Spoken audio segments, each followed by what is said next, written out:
Dead کی بھائی case اور FIA NCCIA افسران کے استعفوں کی کہانی۔ ایک جامع خلاصہ پاکستان کے معروف یوٹیوبر اسعد الرحمان المعروف ڈیڈ کی بھائی کی گرفتاری کے بعد ملک میں ایک بڑا انتظامی اور قانونی بحران سامنے آیا، جس نے فیڈرل انویسٹیگیشن ایجنسی FIA اور اس کے ذیلی ادارے national cyber crime investigation agency NCIA کو شدید تنقید کی زد میں لا دیا۔ یہ معاملہ اس وقت شروع ہوا جب ڈیڈی کی بھائی کو آن لائن بیٹنگ اور منی لانڈرنگ کے الزامات کے تحت گرفتار کیا گیا۔ دوران حراست ڈیڈی کی بھائی نے NCCIA کے بعد افسران پر تشدد، غیر قانونی دباؤ اور بھاری رشوت طلب کرنے کے سنگین الزامات عائد کیے۔ ان الزامات نے میڈیا، عوام اور ریاستی اداروں کو چونکا دیا۔ معاملے کی سنگینی کو دیکھتے ہوئے FIA نے اندرونی تحقیقات کا آغاز کیا، جس میں یہ انکشاف ہوا کہ کئی افسران واقعی اختیارات کے ناجائز استعمال، رشوت خوری اور کرپشن میں ملوث پائے گئے۔ تحقیقات کے دوران لاکھوں اور کروڑوں روپے کی رقوم برآمد ہونے کی اطلاعات بھی سامنے آئیں۔ ہارڈ اسٹافوں کی لہر تحقیقات کے دباؤ کے نتیجے میں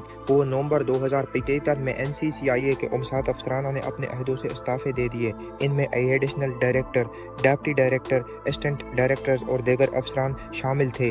بعد ازاں وزارت داخلہ نے 4 سینئر افسران کے استعفے باضابطہ طور پر منظور کر لیے۔ اہم ناموں میں سرفراز چودھری ڈپٹی ڈائریکٹر، محمد عثمان، شعیب ریاض اور عاصمہ مجید اسسٹنٹ ڈائریکٹرز شامل ہیں۔ غیر قانونی اور انتظامی اثرات استعفے دینے کے باوجود تحقیقات اور فوجداری کارروائیاں جاری رہیں۔ بعد افسران کو حراست میں بھی لیا گیا۔ FIA نے واضح کیا کہ استعفی دینا قانونی جمع داری سے نجات نہیں ہے۔ قومی سطح پر اثر یہ کیس سائبر کرائم اداروں کی ساکھا پر بڑا سوال بن گیا۔ حکومتی اداروں میں احتساب کی ضرورت کو اجاگر کیا۔